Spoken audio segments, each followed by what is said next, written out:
semaine, nous allons débuter une semaine de jeûne et de prière à partir de vendredi. Nous avons l'habitude d'ouvrir nos saisons, que ce soit l'année scolaire ou l'année civile, donc au mois de janvier. Nous avons l'habitude de commencer ces nouveaux chapitres par un moment de jeûne et de prière, parce qu'on est conscient que si l'Éternel ne bâtit la maison, ceux qui la bâtissent travaillent en vain, dit la Bible. Donc on inaugure ces semaines toujours par une soirée de prière et on clôture également cette semaine par une autre soirée de prière. Donc vendredi soir, à 20h dans ce lieu, nous aurons notre soirée de prière. Vous avez l'habitude, il y en a chaque mois. C'est un moment fort, c'est un moment vraiment où on peut vivre des choses encore beaucoup plus intimes, plus profondes avec le Seigneur. Et vous êtes de plus en plus nombreux et nous vous invitons à venir nous rejoindre donc vendredi à 20h dans ce lieu. Tout au long de la semaine, de cette semaine de jeûne et prière, vous aurez la possibilité d'aller sur notre chaîne YouTube pour pouvoir être en présence de plusieurs méditations. Une méditation chaque jour. Chaque jour, une méditation apportée par plusieurs intervenants de l'église ELM. Et on a choisi une thématique pour cette semaine de jeûne et prière, pour ces méditations qui auront lieu. Et cette thématique, c'est « Voir grand avec Dieu ».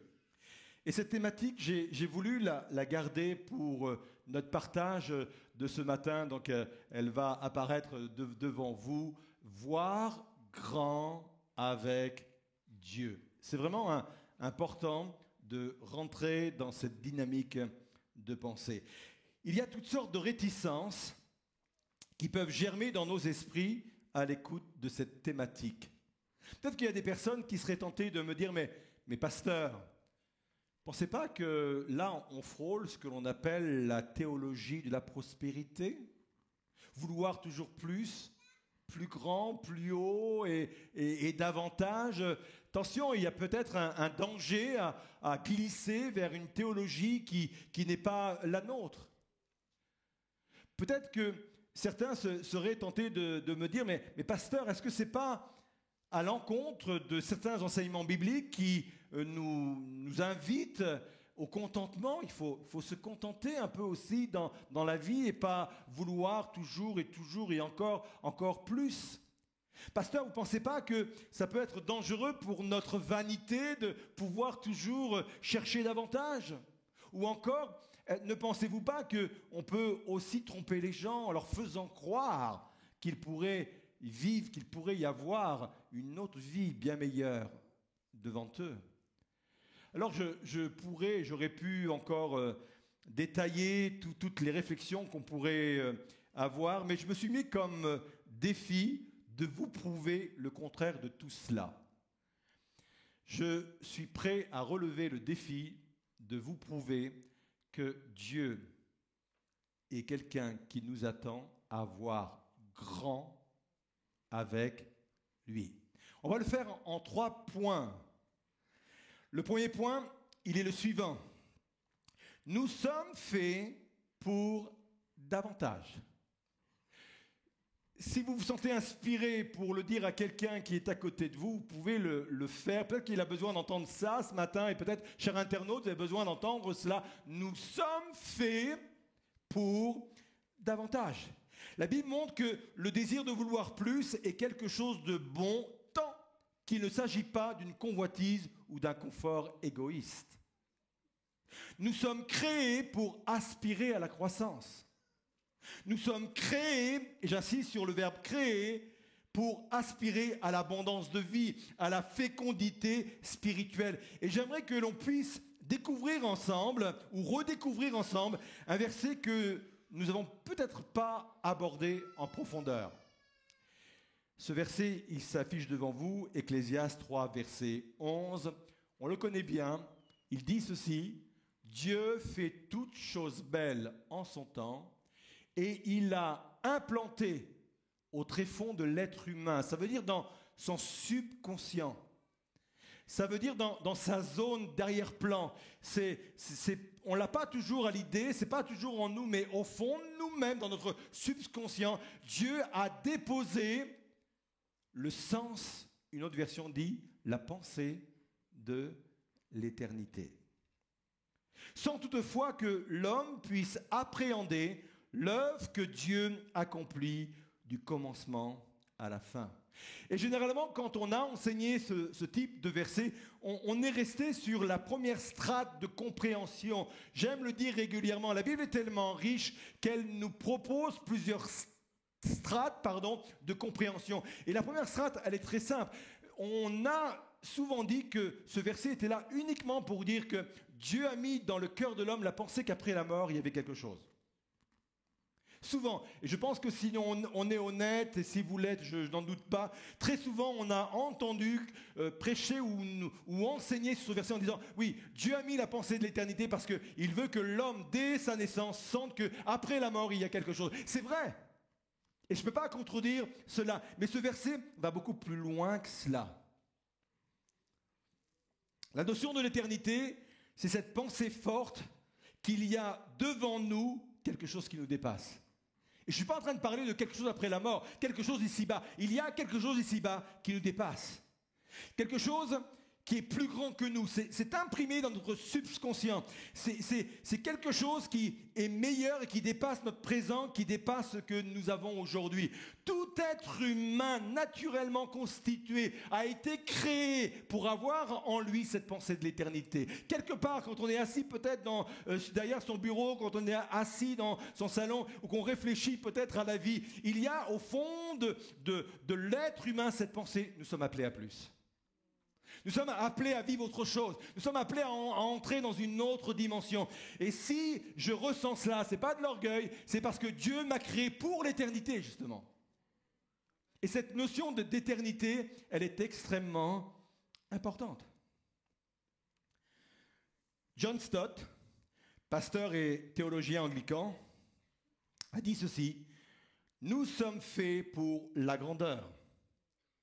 Non pas pour nous élever nous-mêmes, mais pour refléter la gloire de Dieu. » Ça veut dire que si j'ai la compréhension que Dieu m'a créé pour l'éternité, quelque chose de plus grand, quelque chose de plus fort, si je fais l'effort d'entrer dans ce plus grand que Dieu a déposé dans ma conscience, dans mon subconscient, si je vais vers cela, eh bien, comme le dit ce pasteur, c'est un moyen supplémentaire pour glorifier Dieu. Toutes nos vies glorifient Dieu. Mais à partir du moment où je rentre dans cette dimension-là, j'apporte une dimension nouvelle dans le fait de glorifier Dieu. C'est important de le comprendre et de le réaliser. Ça nécessite une chose: sortir de nos résignations. Je crois que l'un des plus grands dangers pour la foi n'est pas forcément toujours le doute. Je crois que l'un des plus grands dangers pour la foi, c'est la résignation. La résignation, c'est ce moment où on ne croit plus vraiment que les choses peuvent changer. La résignation, c'est ce moment où on s'habitue à quelque chose d'intolérable, où on accepte l'inacceptable. Je suis convaincu que dans nos vies, et ça m'arrive aussi, et ça m'est arrivé à plusieurs reprises, peut-être involontairement ou inconsciemment, nous sommes tombés dans la résignation, pensant que c'est notre fatalité, c'est notre vie, et derrière, il n'y a pas plus grand, et puis on va rester comme ça, il faut bien composer avec ce qu'on a, et c'est quelque chose que j'appelle être un suicide quotidien. Ça veut dire que chaque jour, je meurs un peu plus à ce pourquoi Dieu m'a créé. Chaque jour, je meurs un peu plus à ce pourquoi Dieu m'a appelé. Et c'est pour cela qu'il faut bannir de nos vies, bannir de nos pensées, de nos têtes, de nos mentalités. Il faut bannir la résignation, parce que la résignation nous oblige à rester à demeure, alors que Dieu a mis en nous la pensée de l'éternité, l'idée qu'il y a quelque chose de meilleur devant nous, quelque chose de plus grand, quelque chose qui nous dépasse. Vous êtes là ? Bon, il faut que je vous convainque encore davantage. Deuxième point. La vision de Dieu est toujours plus grande que nous. Et d'ailleurs, c'est comme cela qu'on la reconnaît. Tout d'abord, on va définir ce qu'on entend par cette expression vision de Dieu. Parce que très souvent, et c'est un peu le défaut des prédicateurs, on a un jargon entre nous, on balance des expressions comme ça, on balance des mots comme cela, et on a l'impression que tout le monde est tombé petit dans la marmite évangélique et que tout le monde comprend forcément toutes les expressions et tous les mots. Qu'est-ce qu'une vision venant de Dieu ? La vision de Dieu, c'est quand Dieu dépose dans notre cœur une conviction ou une direction qui vient de lui. Et ça vous parle. La vision de Dieu, ce n'est pas juste ce que je veux faire, mais ce que Dieu veut faire à travers de moi. La vision de Dieu, ce n'est pas juste un projet personnel, mais une part de son grand plan pour moi. Parce que je suis conscient que Dieu de toute éternité nous a préparés, comme dit l'Écriture, pour de bonnes œuvres. En d'autres termes, il a préparé des plans pour nous, des projets pour nous. Il ne nous oblige pas à entrer dedans, il nous les propose parce que Dieu nous laisse libres. Mais si on peut rentrer dans ces projets, dans ces plans, on va finir notre vie avec ce sentiment d'aboutissement, d'accomplissement. C'est extraordinaire. C'est pour ça que je vous invite vraiment à avoir cette vision de Dieu et à entrer pleinement dans vos appels. Que ce soit sur le plan vocationnel, que ce soit sur le plan professionnel, que ce soit sur le plan social, que ce soit sur le plan familial, Dieu a un plan pour chacun d'entre nous. Je répète, la vision de Dieu est toujours plus grande que nous. Tout simplement parce qu'elle porte l'empreinte de sa grandeur. Lui est infini et nous sommes finis. Ça veut dire que si Dieu veut nous communiquer ses plans, forcément, puisque lui est infini, ça sera toujours plus grand que nous. J'ai noté cela. Si sa vision se limitait à ce que nous pourrions faire avec nos forces naturelles, ce ne serait qu'un projet humain. Je répète. Si sa vision se limitait à ce que nous pourrions faire avec nos forces naturelles, ce serait qu'un projet humain. On a des projets humains, et que Dieu soit béni. Mais quand on veut rentrer dans le projet de Dieu, dans la vision de Dieu, forcément, à un moment donné, la vision de Dieu est toujours plus grande que nous. On le voit dans la parole de Dieu. On le voit dans l'ensemble de la parole de Dieu. Noé n'avait jamais construit d'arche.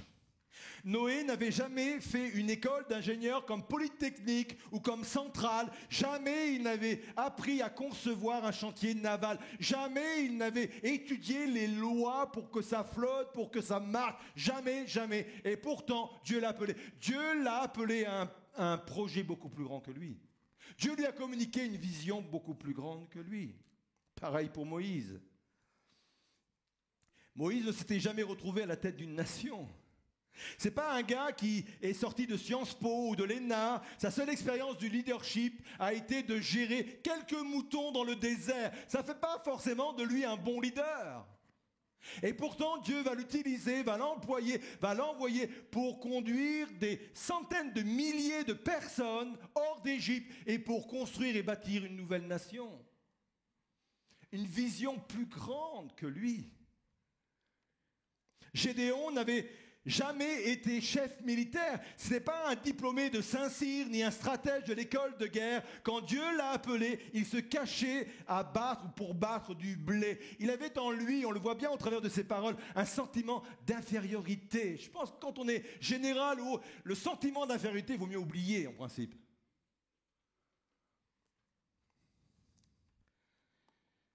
La vision de Dieu est toujours plus grande que nous.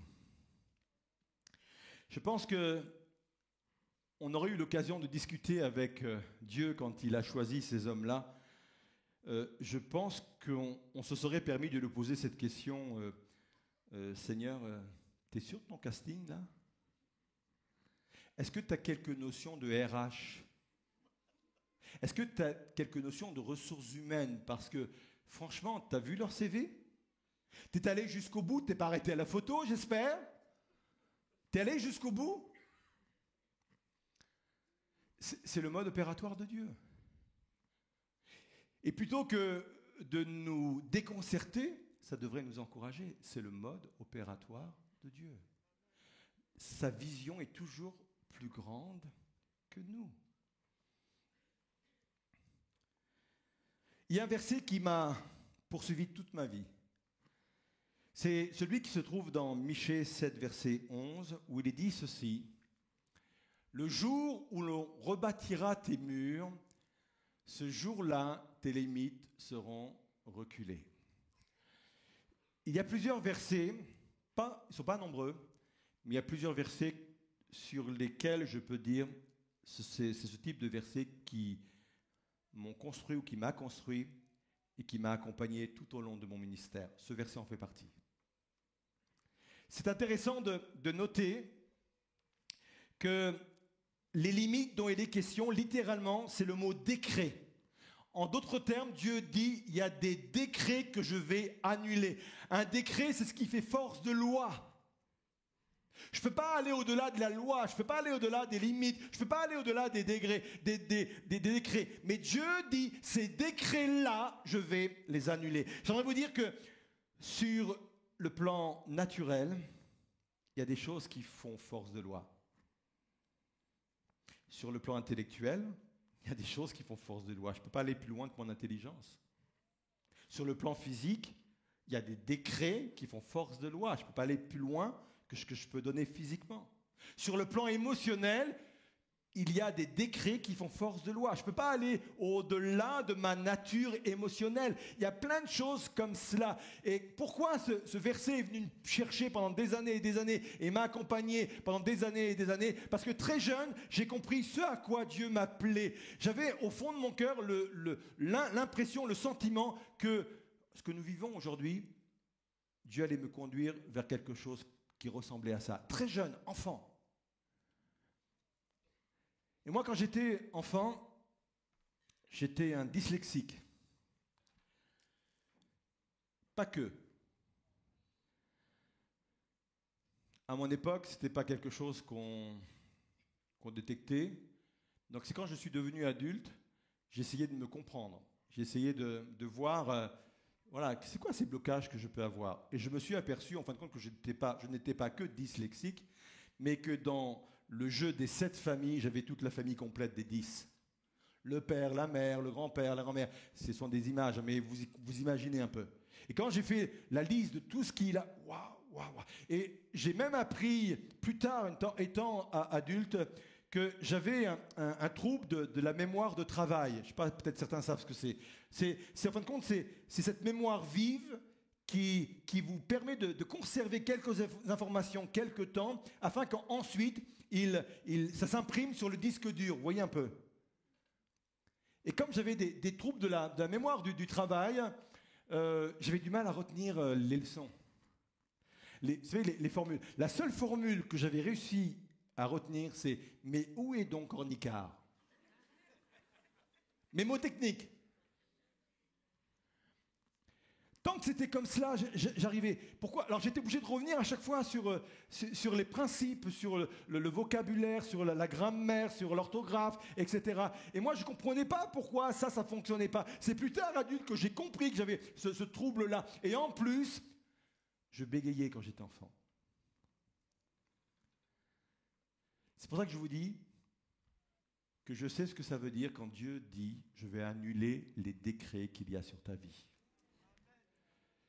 C'est pour cela que je vous encourage à ne pas vous décourager. Si Dieu donne une vision qui est plus grande que toi, ne te décourage pas.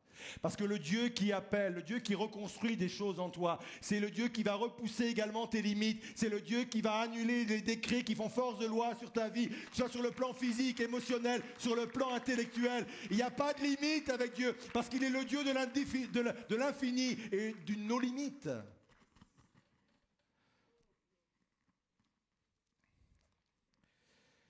Troisième point. Une vision qui nous dépasse nous transforme. Quand Dieu nous confie une vision impossible, ce n'est pas seulement pour accomplir une mission, mais aussi pour nous faire grandir. Cette formule va apparaître devant vous. Ce qu'il fait à travers nous est important, mais ce qu'il fait en nous l'est encore plus, davantage.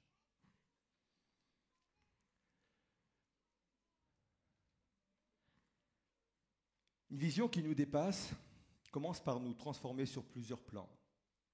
Tout d'abord, elle commence à nous transformer au niveau de nos mentalités.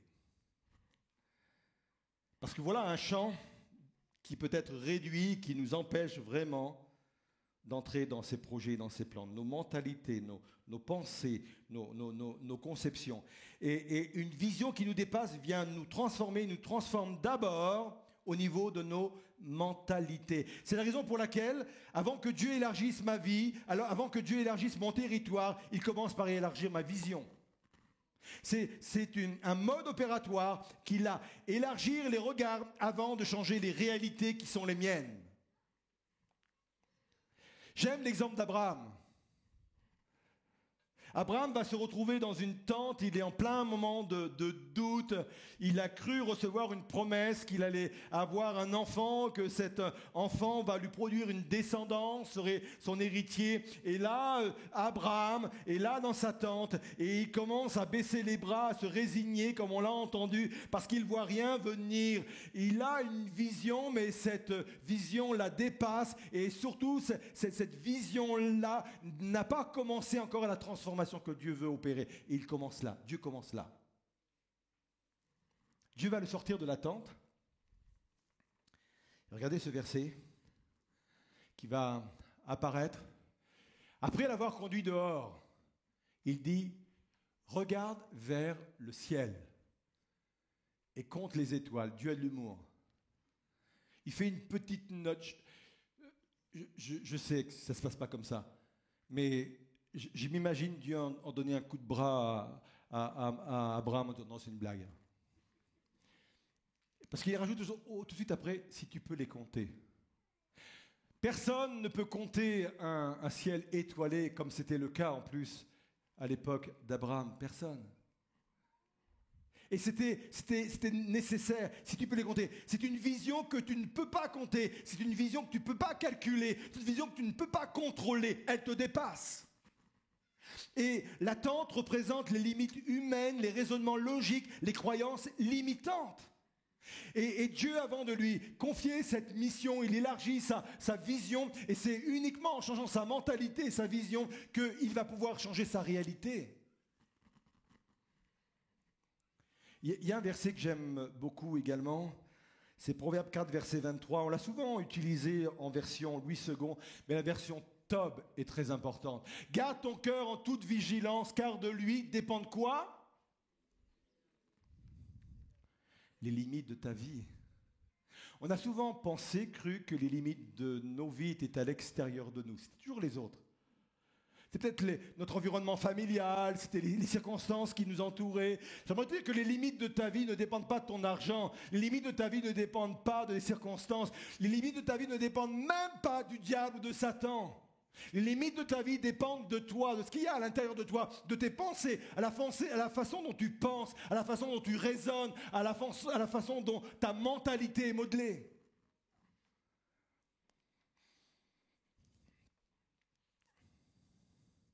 Rick Warren a dit ceci, vous n'êtes pas le produit de vos circonstances, mais de votre vision. Tu veux changer les circonstances? Laisse Dieu transformer ta mentalité. Laisse Dieu t'apprendre à penser différemment. Laisse Dieu à voir les réalités qui t'entourent différemment. Sortons de nos tentes, sortons de nos préjugés, sortons de nos préconçus, sortons de nos pensées limitantes, nos croyances limitantes. Et je sais qu'on vient de cultures différentes sur le plan familial ou même national. On vient de cultures différentes. Et une culture, forcément, vient nous formater au niveau de nos pensées. Une culture familiale vient nous formater au niveau de nos pensées. Peut-être même une culture de travail, une culture d'entreprise vient nous formater au niveau de nos pensées. Sortons de nos tentes. Dieu veut nous sortir de nos tentes pour que nous puissions appréhender et voir comme lui-même voit. Les limites de ma vie se trouvent en moi, dans mes pensées. Une vision qui nous dépasse vient transformer ma relation avec Dieu et augmente ma foi. J'aime cette partie-là. Elle nous place dans une dépendance radicale vis-à-vis de Dieu. Une vision à notre mesure ne nécessite pas sa puissance, mais une vision qui nous dépasse nous oblige à chercher sa présence, à marcher par la foi et à compter sur son esprit. L'apôtre Paul a dit que nos capacités viennent de lui, viennent de Dieu. Ça veut dire que Quand je suis à court de capacité, quand je suis devant un défi qui est plus grand que moi, quand je commence à voir le poids de mes responsabilités, parce que je sens que ça peut être compliqué, je sens que, waouh, là, je ne pensais pas que cette tâche-là, cette mission allait être aussi lourde sur ma vie ou demander autant de compétences. Quand je suis dans cet état-là, et ça m'est arrivé, et ça m'arrive encore, eh bien, je comprends qu'il faut que j'aille chercher mes capacités ailleurs. Et la Bible dit que mes capacités se trouvent en Dieu. Alors qu'est-ce que je fais? Je cours vers Dieu, je me mets à genoux, je cherche mes capacités, je viens chercher mes capacités en Dieu, parce que mes capacités viennent de Dieu. On peut acclamer cette vérité-là, hein?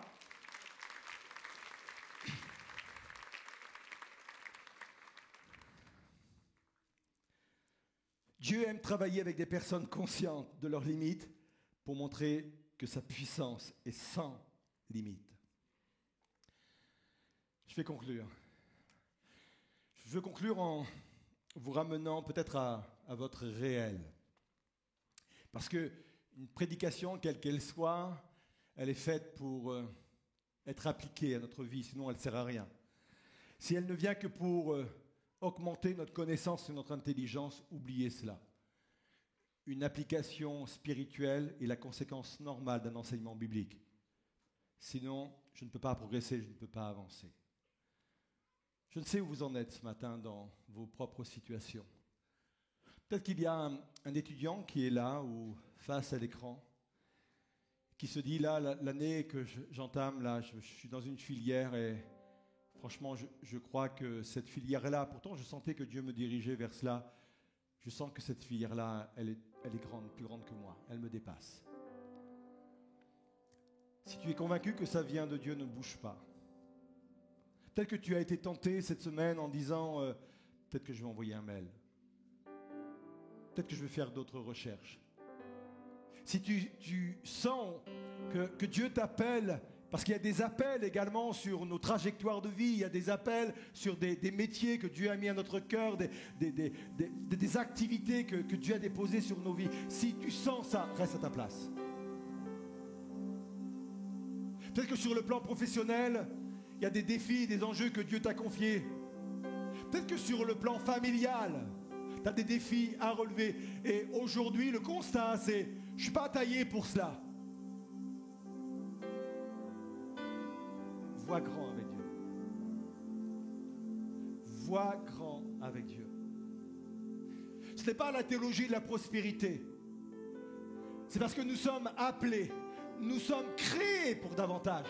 Dieu a mis dans nos cœurs la pensée de l'éternité. Il a mis dans notre cœur cette notion qu'il y a un meilleur devant nous. Et pas forcément après la mort, mais aussi sur terre. Sortons de nos temps, sortons de nos résignations pour vivre la réalité de ce que Dieu a déposé dans nos vies. Dieu va repousser tes limites. Je proclame qu'il y a des décrets qui vont être annulés. Intellectuellement, peut-être tu te dis, moi je ne suis pas fait pour ça. Je proclame qu'il y a des décrets qui vont être annulés sur le plan intellectuel. Il y a des décrets qui vont être annulés sur le plan physique. Il y a des décrets qui vont être annulés sur le plan émotionnel. Il y a des personnes qui ne sont pas faites pour supporter de poids trop lourds parce que sur le plan émotionnel, c'est compliqué à gérer. Je crois que Dieu est celui qui repousse également les limites à partir du moment où c'est lui qui nous a placés et qui nous propose et qui nous place dans des plans et des projets qui viennent de lui. Je voudrais vous inviter à vous lever à votre place, s'il vous plaît. Je voudrais qu'on puisse se tenir vraiment devant Dieu ce matin. Parce qu'on va proclamer au travers de ce chant que l'on sert le Dieu de l'infini. Nous sommes des êtres finis, normal, nous sommes humains. Mais le Dieu qui nous rassemble, le Dieu qui est dans notre vie, le Dieu qui nous a appelés au salut, le Dieu qui nous a appelés au ministère, le Dieu qui nous a appelés à un appel particulier, c'est le Dieu de l'infini.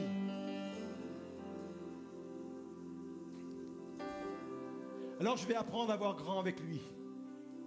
Et je vais apprendre à ce que le Seigneur repousse mes limites. Peut-être qu'il faut passer par une transformation au niveau de mes mentalités. Peut-être que ça va transformer ma relation à lui. Mais c'est nécessaire et utile. Et pendant que le chant va être interprété, si vous sentez dans votre cœur que par le Saint-Esprit, Dieu est venu vous chercher ce matin, et que vous avez besoin qu'il intervienne dans un des domaines qui ont été évoqués au travers de la prédication, descendez du balcon, sortez de vos rangs, venez sur le devant et je vais prier avec vous. On sert le Dieu qui est grand. On veut voir grand avec lui, on veut vivre grand avec lui. Il vient pour repousser nos limites et on veut vivre cette réalité-là parce que c'est la puissance de Dieu qui se manifeste et qui se réalise. Alors oui, on le proclame, Dieu peut faire infiniment au-delà. Dieu peut faire infiniment et au-delà.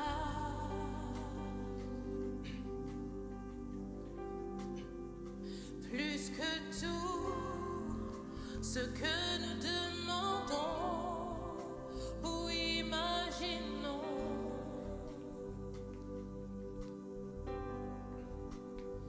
Ses promesses, oui et amen, se réalisent.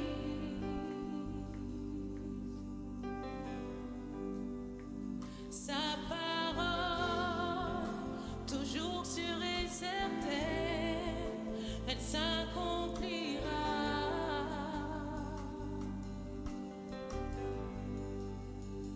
Car il est puissant.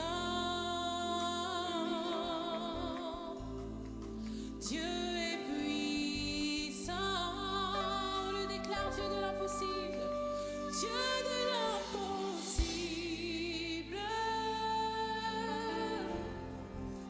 Je sais qu'il peut tout accomplir.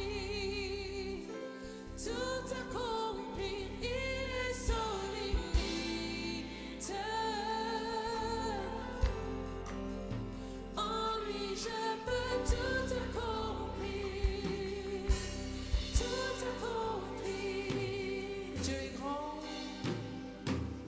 Dieu est grand, majestueux, il règne en roi.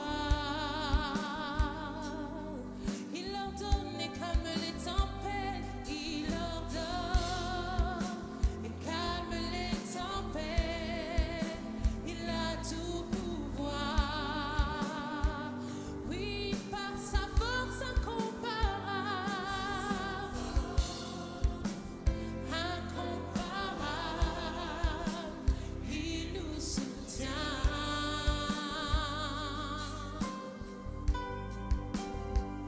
À savoir, tout ce qui était mort revient à la vie. Et nous déclarons qu'il est le Dieu de l'impossible. Moi je sais, tout accomplir. Il peut tout accomplir. Il est sans limite. En lui, tout accomplir. Tout accomplir. Quelle belle proclamation, Seigneur. En toi, nous pouvons tout accomplir, Seigneur Jésus. Tu te fies, Seigneur Jésus, de nos qualités premières, même si tu les honores, même si tu les accueilles, même si tu les aimes, Seigneur. Parce qu'avec toi, tout est possible, Seigneur. Tu es celui qui repousse les limites, Seigneur Jésus. Tu annules les décrets, Seigneur. Que chaque étudiant, Seigneur Jésus, qui se trouve sur le devant, Seigneur, par rapport à la filière que tu leur as ouverte, Seigneur Jésus, que chaque étudiant réalise, Seigneur Jésus, que tu leur demandes grand, bien au-delà d'eux, parce que tu es un Dieu qui est infini et le Dieu qui appelle est un Dieu qui donne des capacités et qui qualifie, Seigneur. Qu'il y ait une certitude que les décrets seront annulés sur leur vie, Seigneur Jésus. Que ce qui les limite, Seigneur, dans leur intelligence, dans leur mémoire, dans leur compréhension, même physiquement, par leur fatigue peut-être excessive. Seigneur, ce qui les limite, je proclame, Seigneur, que tu annules ces décrets sur leur vie par le Saint-Esprit. Parce que ta parole le dit, Seigneur Jésus. Je te prie pour ceux qui ont un défi professionnel, pour ceux qui ont un défi, Seigneur Jésus, sur le plan familial, qui est beaucoup plus grand que Seigneur, que leur vie, que ce qu'ils sont capables de donner, Seigneur. Ouvre leur intelligence, ouvre leur pensée, ouvre, Seigneur Jésus, leur mentalité, Seigneur, pour que leur mentalité, Seigneur, s'ouvre, afin que leur réalité s'élargisse, Seigneur Jésus, dans le nom de Jésus. Je viens les bénir en ton nom, Seigneur. La pensée de l'éternité devient de plus en plus forte en eux, Seigneur. La réalité de l'éternité vient de plus en plus forte en eux. Avec cette pensée que tu les appelles à davantage, tu les appelles à plus sur tous les plans, tu les appelles à beaucoup plus. Et parce que tu les appelles, tu les qualifies maintenant dans le nom de Jésus. Alors oui, Seigneur, on proclame cette vérité. On proclame. À lui soit tout l'honneur, la puissance et la gloire.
Amen.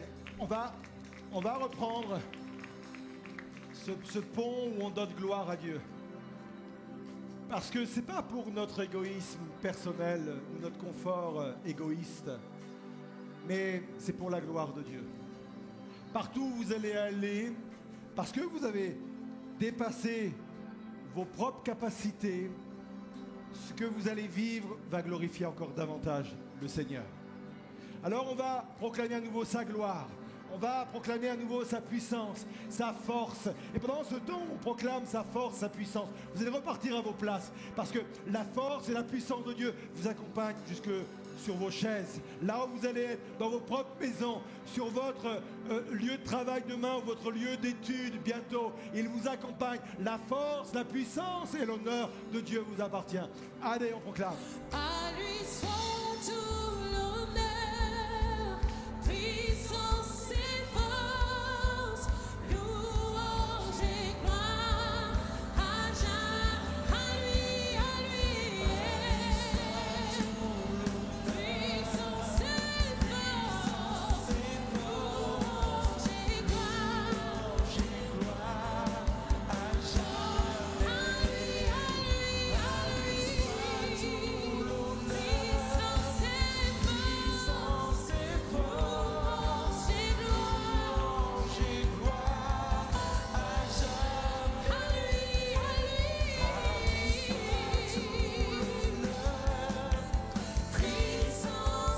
force, louange et gloire,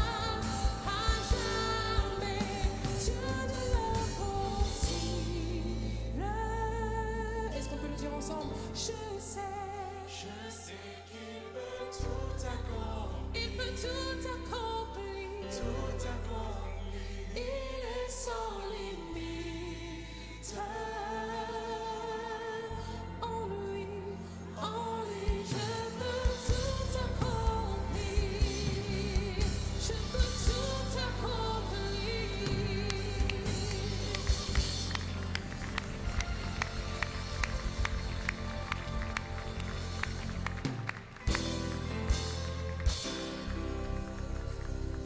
Ça, c'est une proclamation. Quand je proclame les paroles de Dieu, je mets en réalité ces paroles, elles deviennent vraiment réalité dans ma vie. Il peut tout accomplir. Amen et amen. On peut encore acclamer cette vérité.